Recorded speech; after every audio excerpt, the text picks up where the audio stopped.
तो hello students, ये जो क्वेश्चन है काफ़ी मोस्ट इम्पोर्टेंट क्वेश्चन है।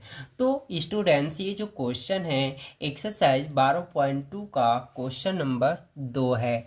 तो क्वेश्चन बनाने से पहले विद्यार्थी सबसे पहले एक बार के बदले क्वेश्चन को 2 बार पढ़ लें, परंतु पहले पढ़ें। ठीक है, तो चलिए इस क्वेश्चन को बेसिक तरीके से हल करते हैं। तो विद्यार्थी, एक वृत्त के चतुर्थांश का क्षेत्रफल ज्ञात कीजिए। देखिए, वृत्त के चतुर्थांश का क्षेत्रफल कह रहा है, तो वृत्त का चतुर्थांश का क्षेत्रफल आपको याद होना चाहिए, जिसका सूत्र होता है 1/4 पाई आर स्क्वायर।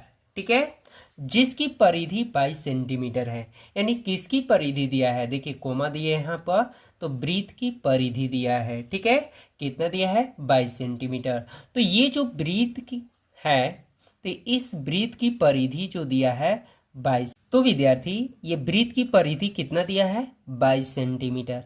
और ये जो सर्कल लेवल है, यानी वृत्त जो है, ये पूरा जो राउंड लग रहा है, इसी को हम लोग परिधि बोलते हैं। ठीक है, तो इसकी परिधि कितना है, 22 सेंटीमीटर है।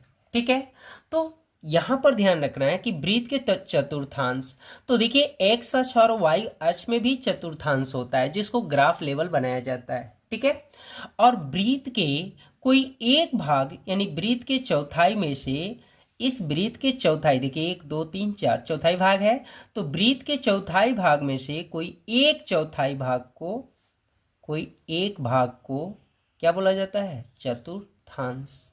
ठीक है, तो यहाँ पर ये जो भाग है, इसी का आपका क्षेत्रफल ज्ञात करना है। ठीक है विद्यार्थी, तो चलिए इस क्वेश्चन को सॉल्व करते हैं। तो सबसे पहले यहाँ पे लिखेंगे हल। ठीक है, तो हल में लिखेंगे विद्यार्थी दिया है। ठीक है, क्या दिया है, तो एक वृत्त की परिधि दिया है, कितना दिया है, 22 सेंटीमीटर। यहाँ क्लियर हो गया।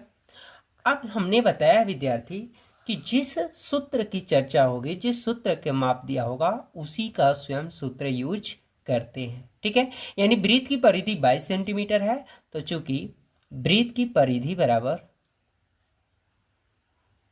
क्या सूत्र होता है, 2 पाई आर।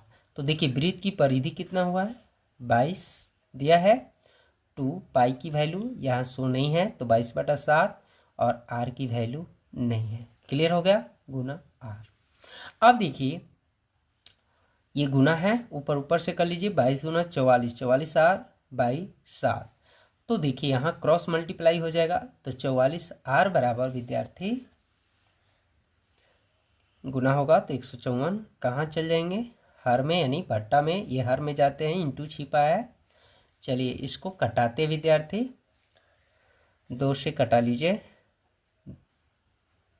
और देखिए यहाँ पे 2 से तो कट गया, फिर 11 से कटाइए, 11 दूना 22, 11 7 77, यानी आर की वैल्यू जो है विद्यार्थी 7/2 किस में चल रहा है, सेंटीमीटर में। यहाँ तक कंप्लीट हो गए विद्यार्थी। तो अब विद्यार्थी इसके आगे शो करेंगे, क्योंकि पता है वृत्त के चतुर्थांश का क्षेत्रफल जो होता है 1/4 पाई आर स्क्वायर। तो एक भाग ये चतुर्थांश का है, चौथाई भाग का कोई एक भाग, ये या ये या ये। ठीक है, या एक और सूत्र हम लोग लिख सकते हैं। देखिए ये चतुर्थांश का एक जो भाग है, ये किस रूपों में दिख रहा है, त्रिज्य खंड के रूप में। तो त्रिज्य खंड का क्षेत्रफल जो होता है θ/360 गुना पाई आर स्क्वायर, ये भी यूज कर सकते हैं। ठीक है, जो थीटा का मान, ये देखिए चतुर्थांश का मतलब उसका एंगल 90 डिग्री होता है। कभी भी चतुर्थांश दें तो उसका एंगल 90 डिग्री होता है, यानी कोण 90 डिग्री होता है। जैसे आयत हो गए, वर्ग हो गए, समचतुर्भुज हो गए, इनके भी कोण जो होता है 90 डिग्री होता है। तो ये यूज करें या ये, दोनों में से कोई एक यूज जब करेंगे विद्यार्थी तो आपका आंसर आ जाएगा। तो चलिए लिखते हैं वृत्त के चतुर्थांश का क्षेत्रफल बराबर, तो यहाँ पर विद्यार्थी हम ये यूज कर रहे हैं। ठीक है, तो वृत्त का चतुर्थांश का क्षेत्रफल 1/4 पाई आर स्क्वायर। तो देखिए पाई का मान और आर की वैल्यू शो कर लीजिए। यहाँ देखिए ये कट गया और ये कट गया, तो 11 सते 77 हो गए और 4 दूना 8 और क्षेत्रफल में स्क्वायर लिखा जाता है। तो विद्यार्थी ये वृत्त के चतुर्थांश का क्षेत्रफल